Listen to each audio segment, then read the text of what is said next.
Bomba Clan man, Senior Sen, Wagwan, right hand of the Cap Dansal, 10,000 metres from Lakere, rang muy million bu Dof Ndeye. Tey nag maam benn invité tu vois ñëpp xam ngeen Dof Ndeye ku xamul tam Dof Ndeye dégg nga ko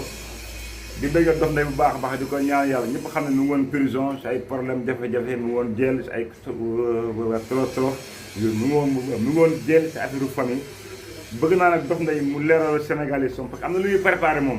waaw dama bëgg mu leeral Sénégal yi som rek leeral leen loo xam te ni moom xool fa la jëm ak tuuti maata moo xam te ni doon na ko dund si jeel bi ak li gars yi dund si kaso bi som rek ñu jàll ko Sénégal ñu xam ko quoi rang muy Dof Ndeye. yow su gang Sénégal metti gang you know man diw ne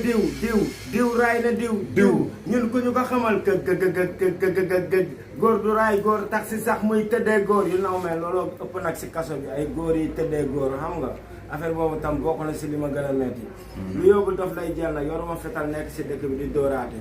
nekkul ma fii di agressé dajjiwuma fi magasin jàmbur jaayuma fi dorog rayuma nit defuma loo xamante ne war na ma yóbbu kaso am naa suma teraanga suma yaay dafa feebar malade mental xelam neexul néeg bi suma yaay di nekk dafa ndaw ma ñëw ne Fulnaw tabaxal ma suma yaay mu am néeg bu mag Fulnaw tabaxal ma suma yaay néeg bu mag néeg bi dem ba dese lu dul buntu ak palanteer suma nijaay di merci loolu suma rakku papa coow ci ak man voilà ba yóbbu ma kaso ñi naan Dof Ndeye da ko dóor ay balu fetal Dof Ndeye dafa taal kër gi Dof Ndeye dañ ko fekk munition